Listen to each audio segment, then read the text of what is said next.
And we're YouTube Live. There we go. All right. And should we do this? Oh, hey, I probably should record the show. Look at that. That helps. Let's rock and roll there, Chief.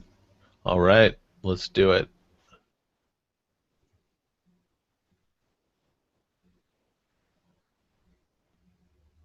Or, Fubar could just hang up. That's cool.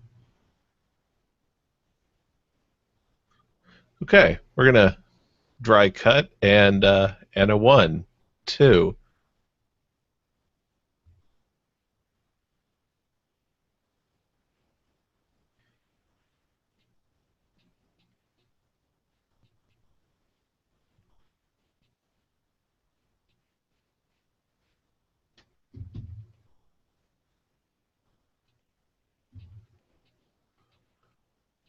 Tech Twice Weekly, episode number 10.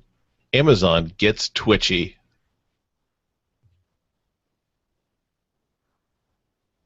Welcome to Tech Twice Weekly for August 25th, 2014. My name is Ben White, and this is a technology news podcast bringing you the latest headlines and discussing them twice a week, every Monday and Thursday. We're starting a little bit earlier this week, but hey, that's just what happens sometimes. Trying out new things. It's early days in the show still. We're going to see if this time slot works better for us. So, joining me today, as pretty much always, is my good friend Eric Fee. How you doing today, man? Great, man. The weekend treat you all right? Pretty good. Didn't get everything done I wanted to, but I did drive the Jeep around a lot, which is always fun. I think that's the story of every weekend. I don't think anyone ever actually gets what they want done. Yeah, if we did, it would be the perfect world. Right? I think that's called 3-day weekends, when you actually get your to-do list done. Which is next weekend. Yes, coming up on Labor Day. But Labor Day will actually be an interesting show, and we'll get to more about it later on at the end of the program. But I will say Labor Day is the last day of PAX Prime, and I will be at PAX Prime. So, like I said, we'll talk more about that later, but I'm definitely excited about Labor Day coming up.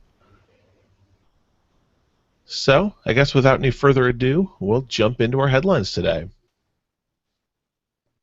Digital Trends starts us off today with a big news story about Amazon buying Twitch.tv for $970 million.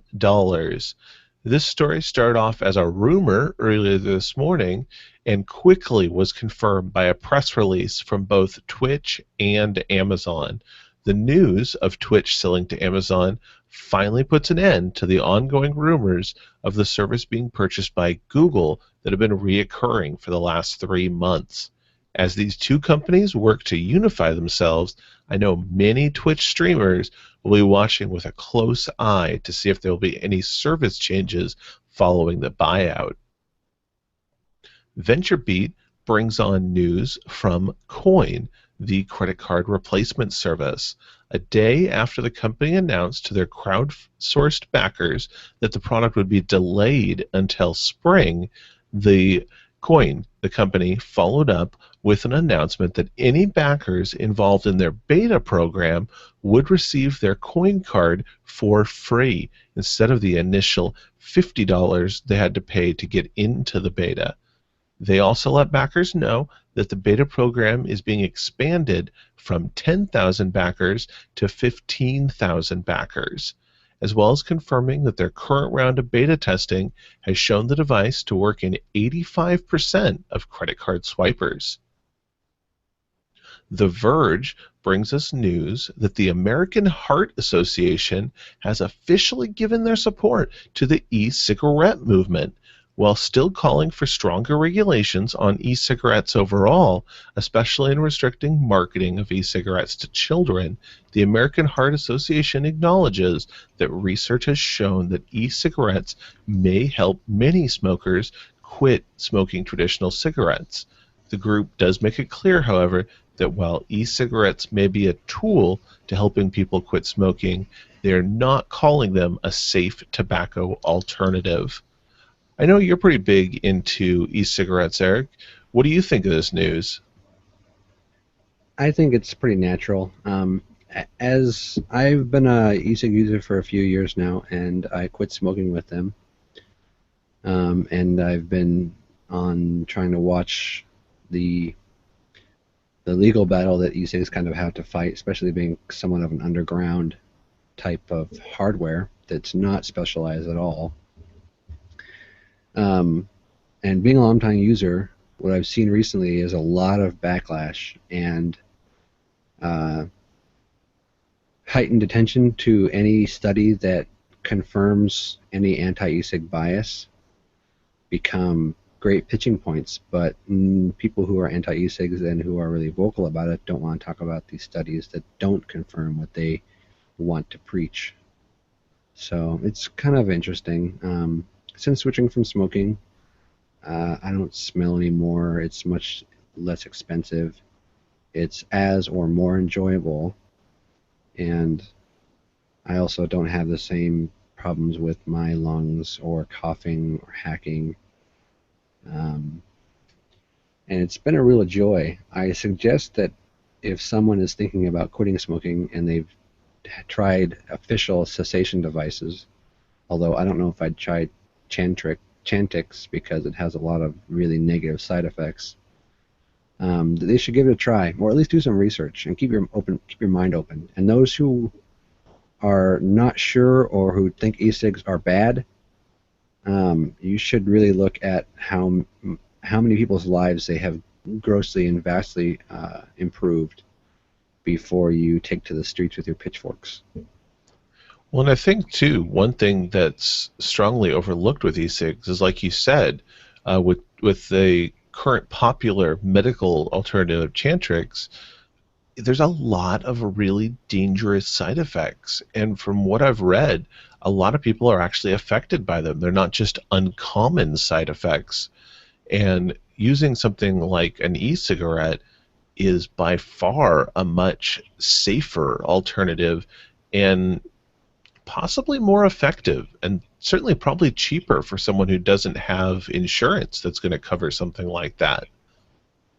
Yeah, e-cigarettes do not have to be expensive, and if you do your research and use them as they're intended and understand how they function, and they're fairly simple devices, all things considered, then they can be totally safe. I mean, the least safe thing about them when used as intended is cheap batteries, and that can be solved by, of course, paying a few dollars more and buying something quality.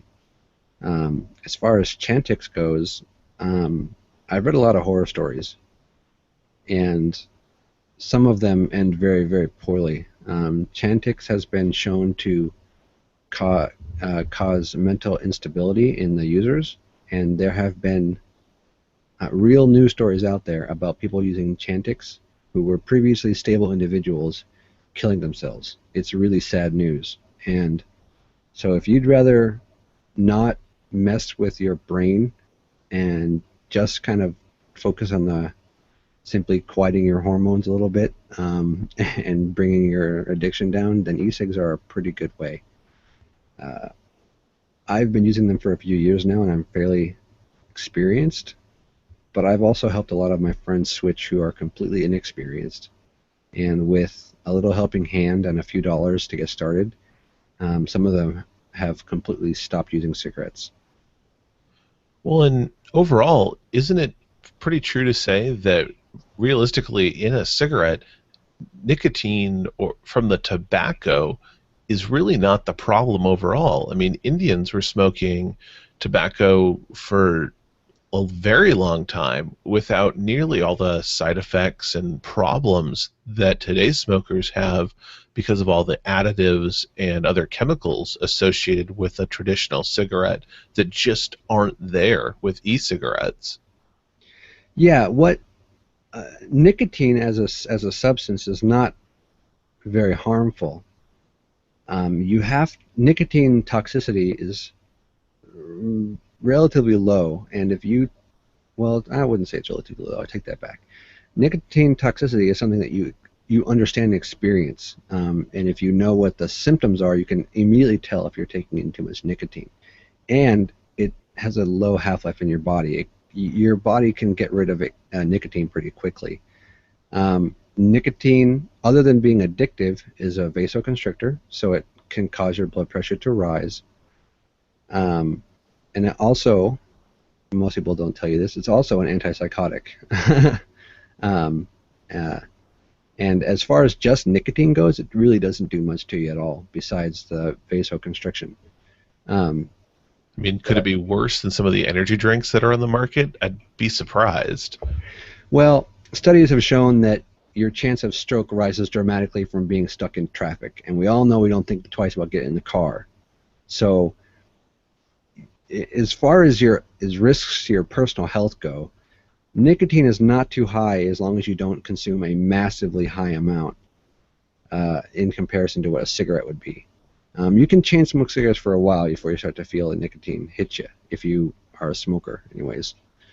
And your body tolerance can have an effect on it as well. But what really is bad in cigarettes is not the nicotine at all. That's the addictive part. What is bad is, like you said, all the additives, tar, and the disgusting stuff that comes in them is really, really, really bad for your body. And if you read about the effects of smoking, it damages your immune system, it damages your lungs, it damages your throat, and it just does a whole number on your body. But with e-cigarettes, you get rid of pretty much all of that.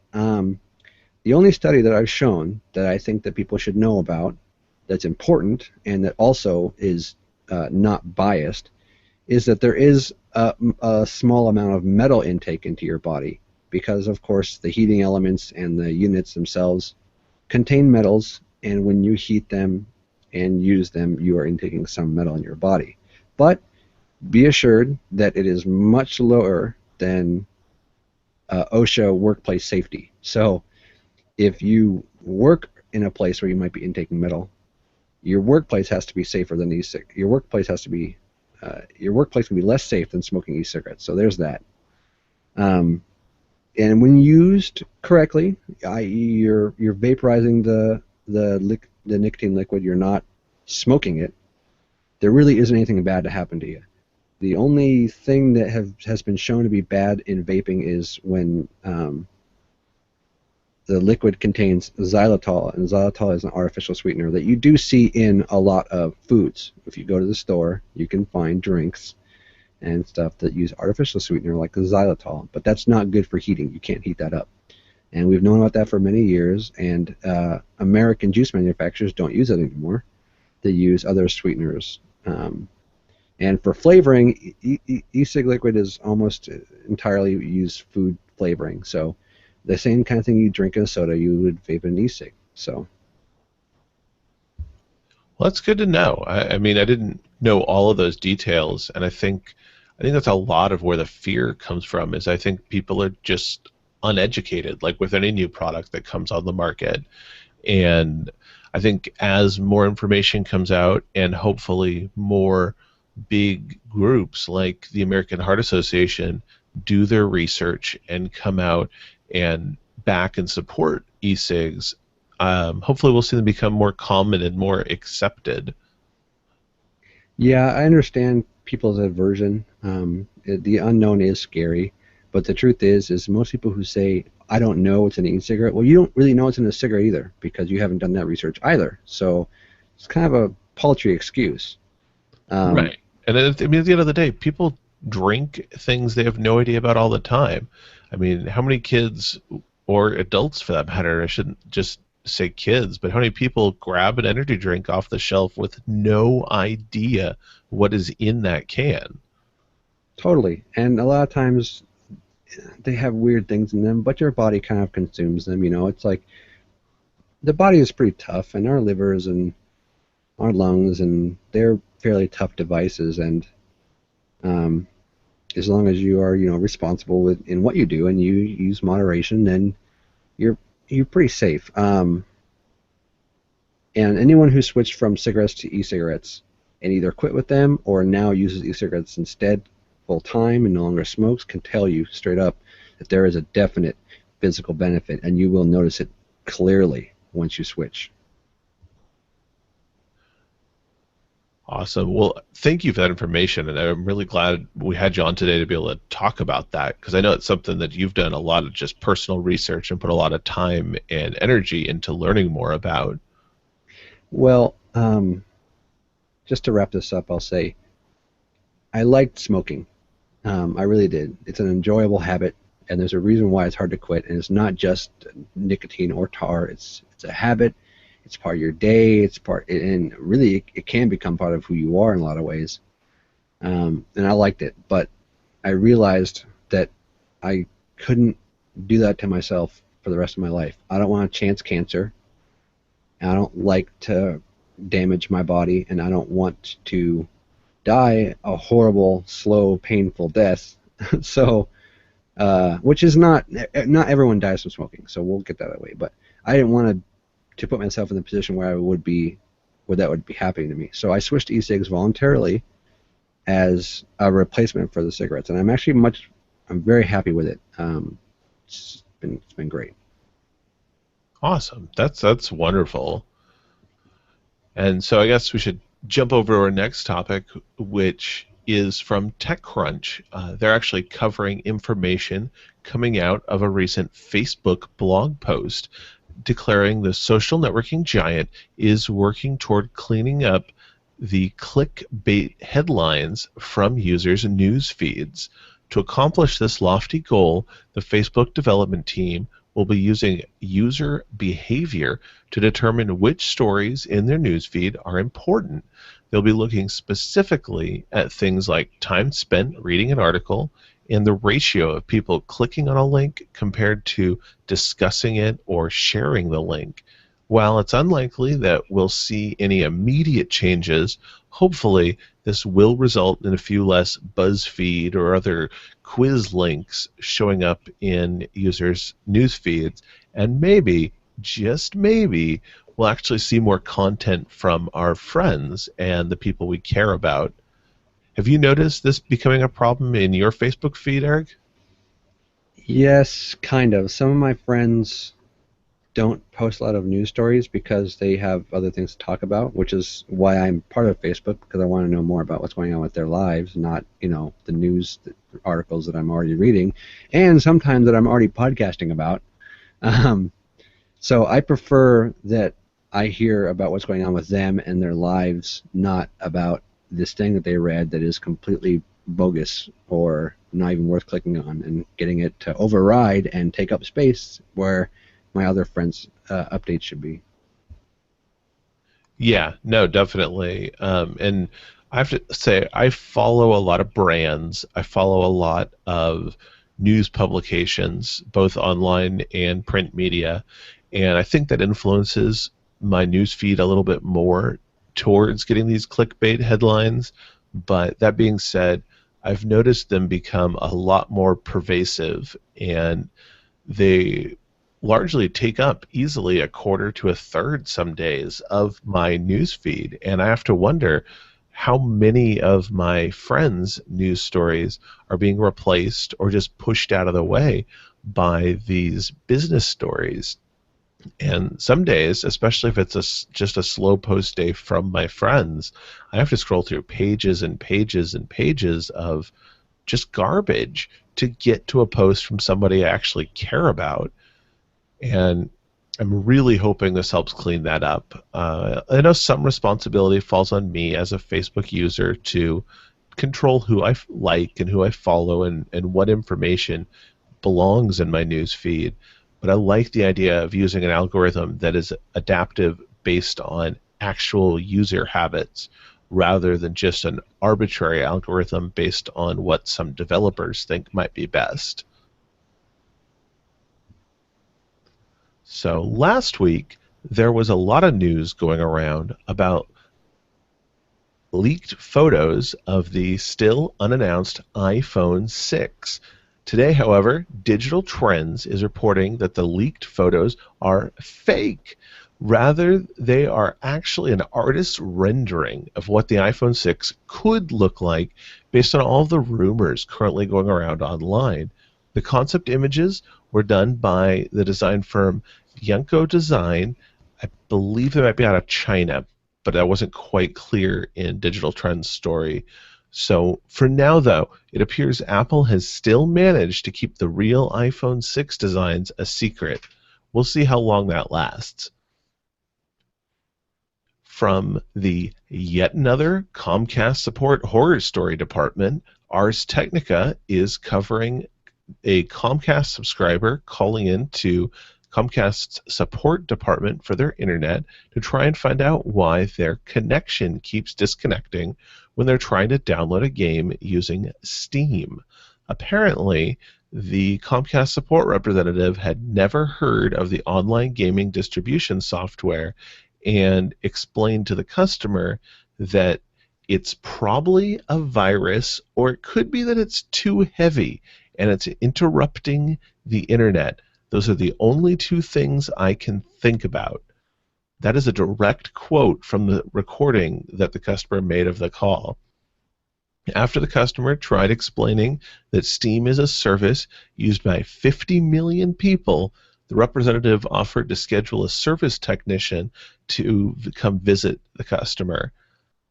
Honestly, I don't even know what to say about a story like this. I know that I'm speaking to a rather technical, knowledgeable audience here, but realistically, how could someone who is supposed to be hired and trained to provide Comcast high-speed internet support not understand how a internet using service works, or even fundamentally how the internet works to a certain degree? I think I just have to let this story speak for itself. I don't know what else to say. Do you have anything to say about the ridiculousness of this story, Eric? I actually listened to the person who made this call recorded it, and they posted that recording online, and I listened to some of it. It got to the point where I couldn't stop. I couldn't remove my hand from covering my face until I turned off the recording. It was quite obviously someone who was either drunk at their post or has been there for 12 hours or God knows why, and they just were kind of spouting off whatever was in the top of their head. And I don't think that represents all of Comcast support, but I will say that I have had equally unfruitful calls before, even with people who did appear to know some of their stuff. Yeah, and speaking as someone who has provided high-speed internet support, that's all I can say. There is training covering this stuff. So I don't know, maybe this was a third-party outsourced call center that this guy reached, or maybe this guy just doesn't care. But I'm still just blown away by the pure ignorance of the customer support representative. All right, well, moving on to our next story. Extreme Tech is covering the newest big technology leak, Intel's NUC 2.0. Based on slides leaked out to the media, it looked like Intel's NUC 2.0 will be packed with an i3 and i5 Broadwell chips, as well as Braswell chips, and will support 8 gigabytes of or 16 gigabytes of DDR3 RAM, as well as having Intel's HD graphics baked in. While normally I'd laugh at the inclusion of Intel's HD graphics, their embedded graphics have been proven to be powerful enough to output 4K video, allowing the NUC 2.0 to be a real contender as a home theater PC. No specific pricing was mentioned in the slides, though looking at the previous versions of the NUC, an entry-level model could be priced as low as $150. The last important piece of information included with the slides is when Intel plans to release these guys, and it appears Intel is planning to have them on the market by 2015. Do you think this is something you're going to pick up, Eric? Maybe not the specific unit, but I'm excited to see the new Steam machine level hardware kind of coming out and being available to consumers. I'd also like to point out that Nuck was the name of a character on The Great and Powerful Oz, which is kind of a cool movie. But back to the technology. I'm looking forward to seeing more little units like this coming out that are Steam Machine available and ready, because even though graphics processing power might not be a big problem with the Steam local streaming, being able to buy an inexpensive yet powerful enough device that I can just kind of, stick on the back of my TV and play some video games on or watch some movies on would be excellent. Definitely, yeah. And I could see using this as a media center specifically. I've been looking for a media center PC, debating building one, and I think at this point I may just hold out for the NUC 2.0 and see how well it ends up performing in benchmark reviews. So, bringing us to our last story is a story from Gizmodo, and I thought people had tried everything you could do with a GoPro, but I was proved wrong when Gizmodo reported on a YouTube channel how to make Japanese food recipes boiling their GoPro camera. This was done in an effort to record an egg being poached underwater. Surprisingly, the GoPro camera did survive being boiled alive. However, apparently the LCD display turned black at some point during the experiment and would not immediately turn back on. That being said, it did capture the rather interesting video footage successfully. So if you'd like to check it out, feel free to, there's a link in our show notes. It's kind of fun to watch. Did you have a chance to see this video yet, Eric? Not yet, but I'm excited to. I like the idea of boiling hardware. And the real question is, will it boil? I don't know. Will it blend is a good question, though. I wonder if they've actually tried tossing a GoPro while recording into a Blendtec blender. That sounds fun, although it might be a little nauseating watching it jump around before it bites. I'd be willing to watch the video and put up with a little nausea for that.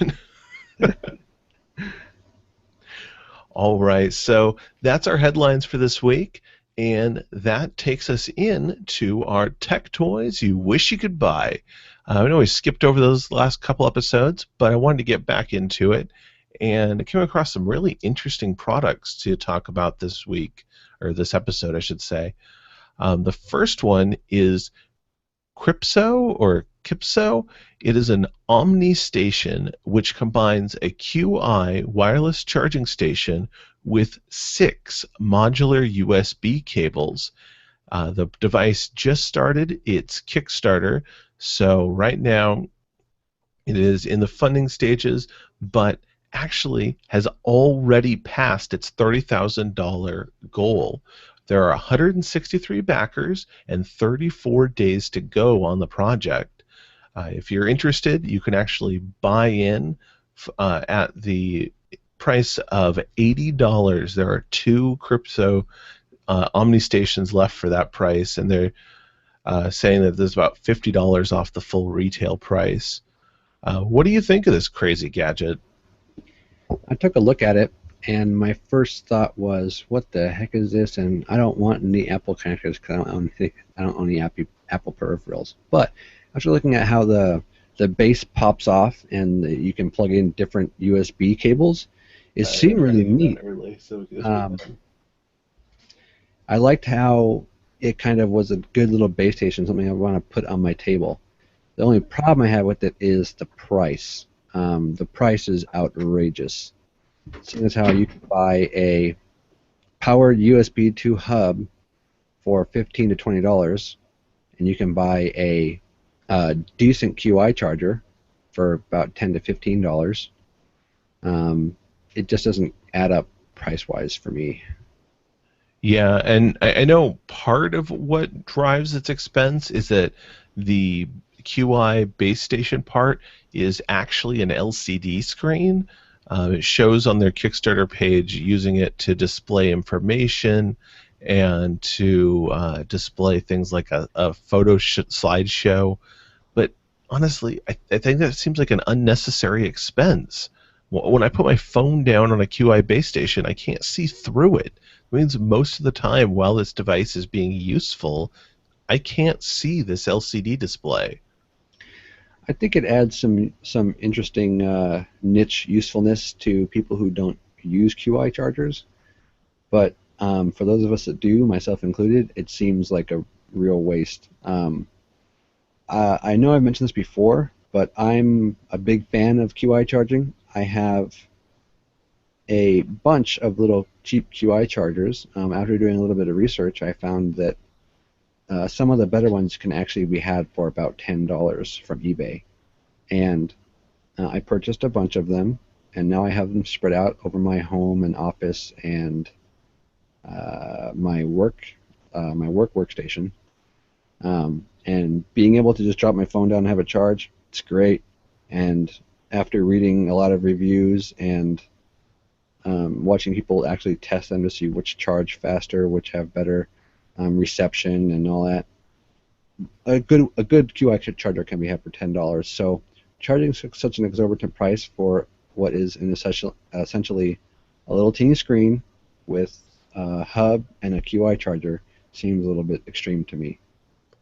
One thing that I thought was kind of interesting about this Kickstarter is there is actually a top tier pledge of $8,000 or more that will buy you an all expenses paid trip to China, where you get to tour the factory where this device is being built, and you'll be the first guaranteed to get your hands on the finished product.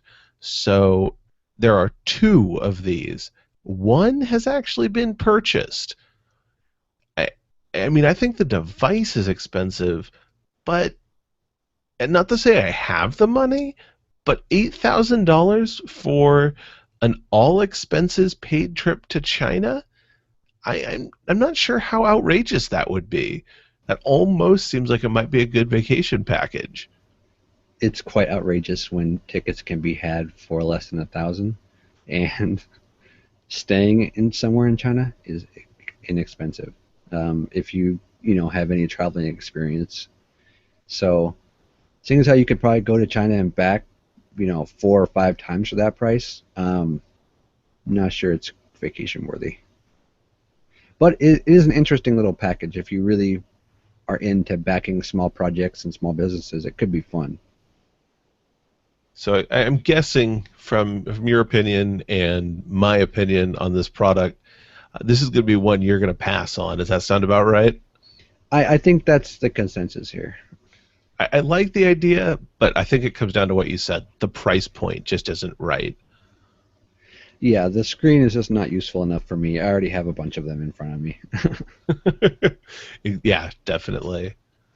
So our second product that I wanted us to take a look at today is the No Phone. It is a fake phone. Oh, sorry, I'm actually skipping ahead in our discussion. Reading's difficult. The gadget I actually wanted us to talk about is the smartwatch belt. We'll get to the No Phone in a minute, but the smartwatch belt. It's a fashion belt made by the designer Susie Roher, meant for women and intended to allow women to basically clip on a smartphone to their belt. The belt technology includes a digital watch computer that lets you check calls, play music, and read messages without having to pull your smartphone, I guess, out of your purse, as this is targeted to women. Not to be sexist, I suppose women could have their phone in their pocket or whatever, but that way you can look at that information without having to go to your phone. And it also includes a phone holster on the belt as well. So I'm not sure how much time this really saves. This seems kind of just fashion, like no function, just fashion. What do you think? Does this seem just ridiculous? I kind of like the idea. Although the price is basically insane. like you must be compromised to put that kind of money into your belt. Oh, that's Um, right. The price tag comes in at a nice, reasonable $725. yeah, so it's a little far fetched, but I think that the execution could be neat. Having a hip watch or a hip device, you could just look and pop out and kind of check. I don't know.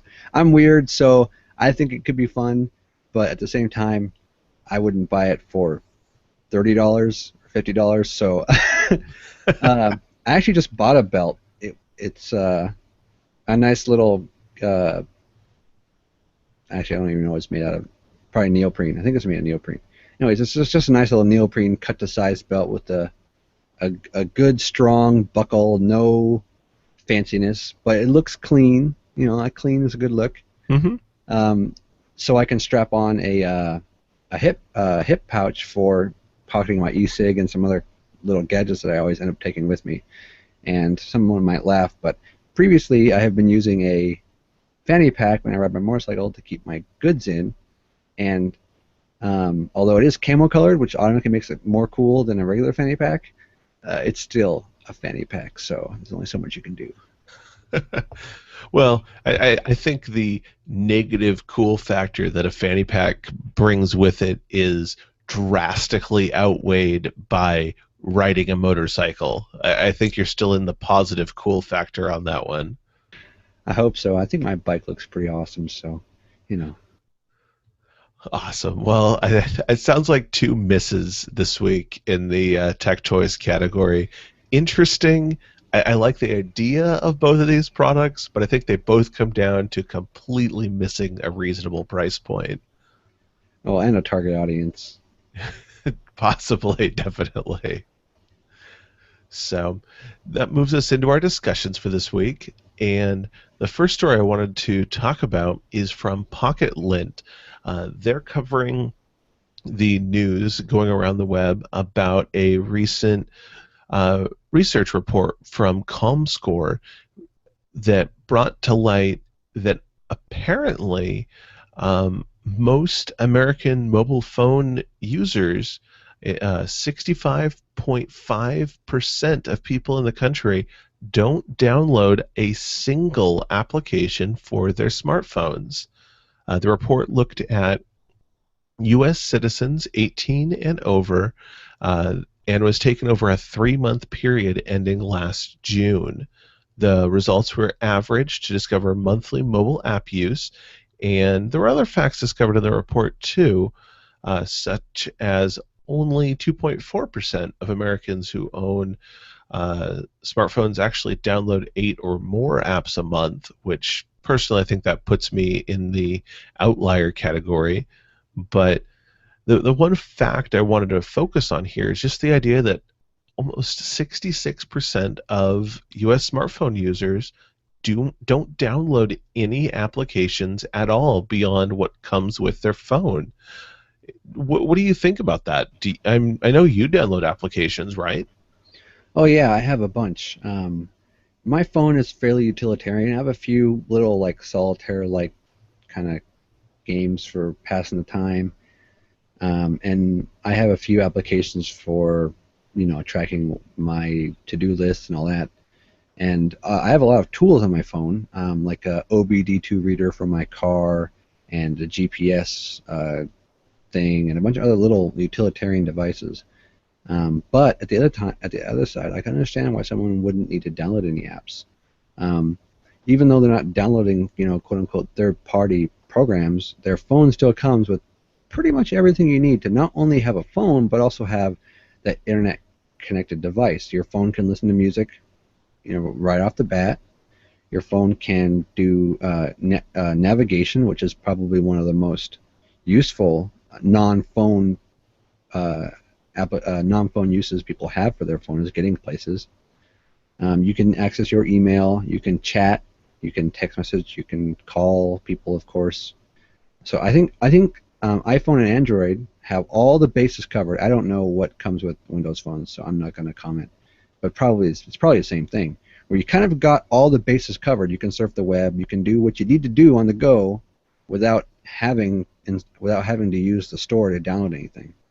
It only goes to people that want the extra functionality of tools or games, or they use services that don't come installed. Also, Facebook comes installed on most Android phones automatically as well, so that's one other app no one has to download. So, like the idea that most people don't download apps is completely like normal to me. I think. In fact, the fact that people spend so much money on apps that do buy them is a little bit crazy. I'm probably one of them. I probably spend $100 or $200 on apps on my phone over the past. Oh, geez, it's been a while. It's been like 6 years since I've owned a smartphone. Well, and you're right, actually. I mean, as you say that, it makes more and more sense to me. I actually came at this article thinking about phones like mine, the Nexus 5, and it came very bare bones. But realistically, I think, being honest, the people surveyed for this survey and the majority of the 66% of these smartphone users don't go out of their way to buy a Nexus 5. I mean, yeah, you can get them from a regular apps or from a regular mobile provider, but I think a lot of the users who aren't downloading apps are getting the phones with a lot of apps preloaded on them, and that takes away a lot of the need to download anything because so many phones come preloaded with so much software from both the manufacturer and the carrier. So it's an interesting fact. I think a stat that isn't included in here that I would like to know is, out of the 66% of smartphone users, what phones statistically were they using? That would be an interesting breakout to see. But Moto Razors, all Moto Razors. Oh, the Moto Razor, the phone you could almost not kill. It's as close to a Nokia as you can get without buying a Nokia. Right. But speaking of cell phones, which seems to kind of dominate the discussion today, is the No Phone. This is a fake phone for people who get nervous without their cell phone. This originally started as a satire. It was put out on the web as a joke, kind of making fun of people who cannot live without their phone, people who must always have their phone in their hand, are always looking down at the screen. And we all know somebody like that. We know that there's people out there nowadays who live in their phone. And this was originally just a 3D printed phone, the shape of a standard smartphone, but it doesn't do anything. It's just a brick of plastic. And the real story here is the fact that as soon as this website was brought online and people's attention was brought to it, there was the team behind the satire was overwhelmed by the number of emails they received asking to buy this product, asking how they can get their hands on one right away.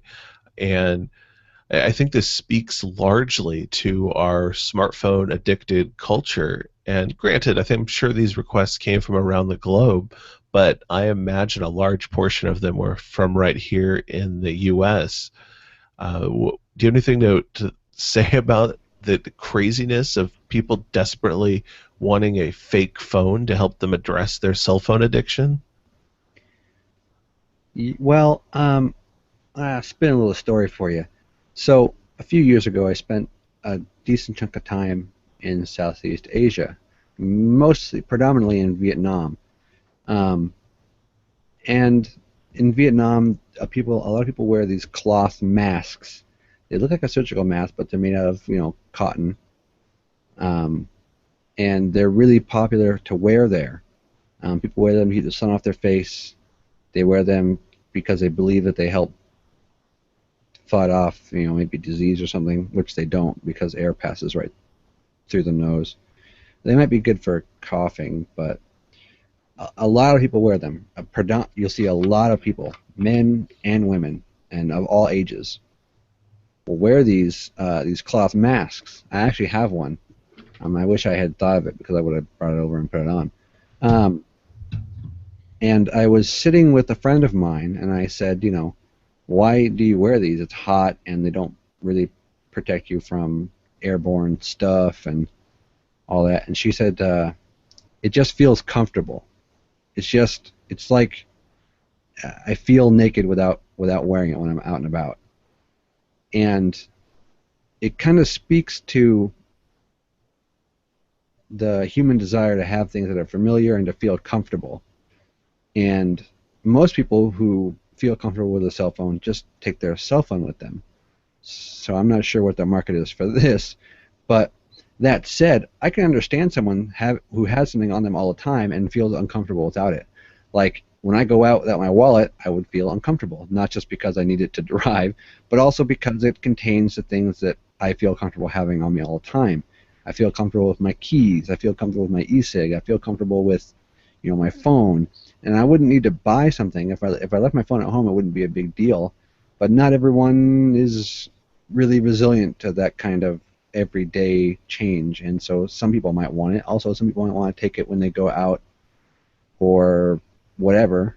And not only that, but another idea I had was if parents know that their kids love to play with their cell phones and mess them up. They just like to take a cell phone out of their hands and toss it across the room. Now, how much better would it be to give them a fake phone that they can play with? They can act like their parents to have a cell phone, but it's just plastic. So, do I think it's a little bit ridiculous? Yes. Do I think it should be a product? I think that the fact that there's demand for it is weird and crazy. But at the same time, part of me kind of understands.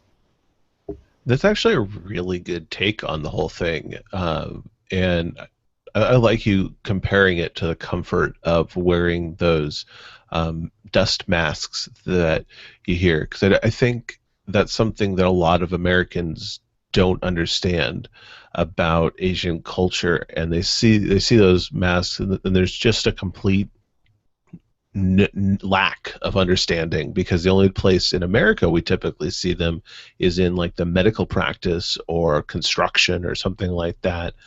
And looking at that as a comfort device, just like a blanket to a child, is a very apt comparison.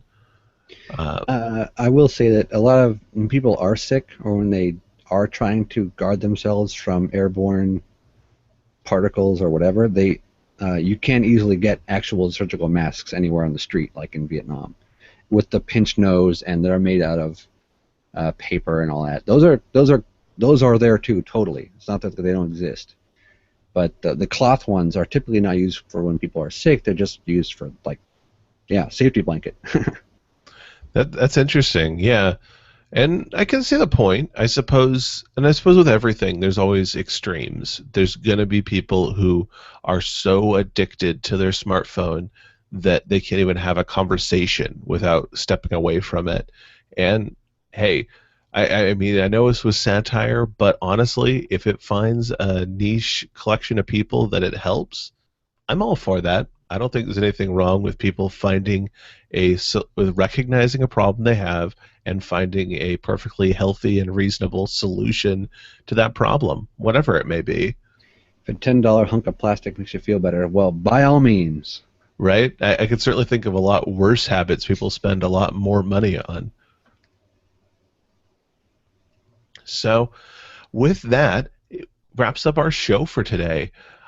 So, is there anything you want to share with anybody out there, Eric? Sure. Email is really complicated, and I hate it. I'm working on setting up a well-tuned mail transfer and delivery agent on one of my VPSs, and I never really had a lot of experience setting up email servers because I have always known that they're complex, even though one might think that they're simple. But not only are they complex, a lot of the software is almost arcane, and the configuration is inane and just wacky. But I have an email server set up right now, but it's not perfect, and I'm working on trying to perfect it, and it's making me a sad, sad man. Well, I may have to get in touch with you and actually see what you can help me with email, because I've been debating digging into a project to find my own Gmail replacement service and moving myself a little more off the grid, as it were, in terms of pulling myself out of the Google sphere. And I know it's a big migration, and I know that it's going to be hard to replicate all of the services and features that are offered by Google. But it's just a project I've been toying about undertaking and just documenting the progress and how possible is it to pull out from Google's environment.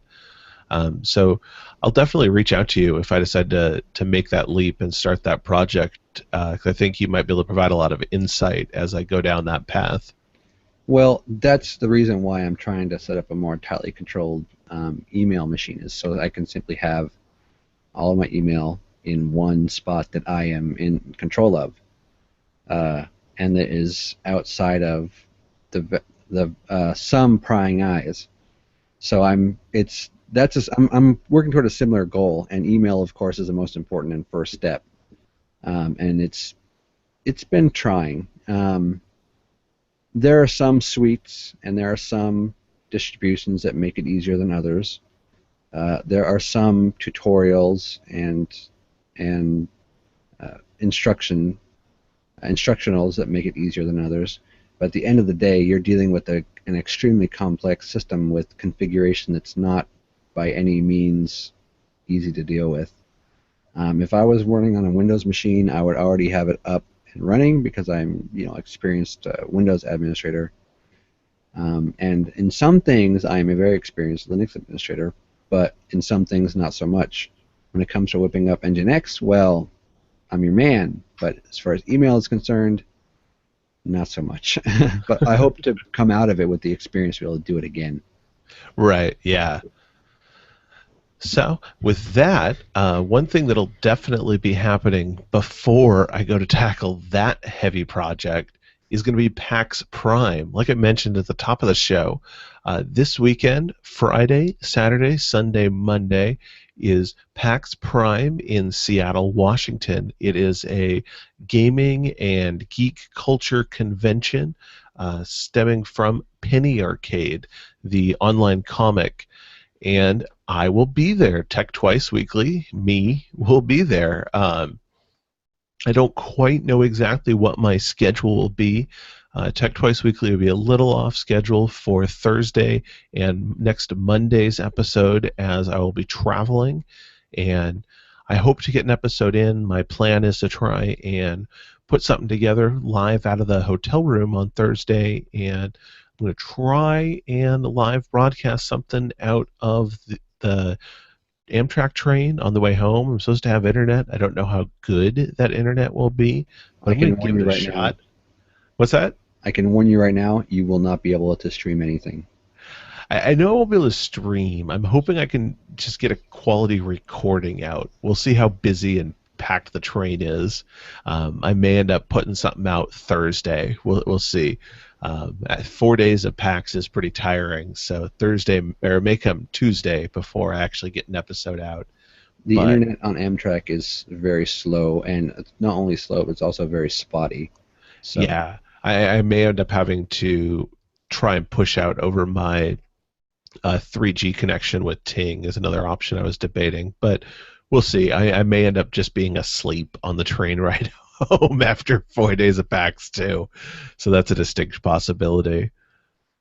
But one way or the other, something's going to come out as a PAX wrap-up. I'm hoping to get a lot of panel coverage, maybe score some interviews at PAX, and just get as much covered as possible. If you, the listener, the viewer out there, have anything specific you'd like covered at PAX, I'd love to hear about it. If you could tweet me at Tech Twice Weekly, that'd be a great way to get your picks in for what you want checked out, or email us at feedback@techtwiceweekly.com. Either way, I'd love to hear what you want to hear about. And if you're going to be at PAX, let me know too. It would be great to meet up with some people, hang out, grab dinner, drinks, just have some fun. It's going to be a great weekend, and I'm really looking forward to it. Was there anything else you want to add before we call it a night, Eric? Thanks for listening. All right. Yeah, that's about it for today. So thank you, everybody, for listening. Have a great night, and I will catch you Thursday.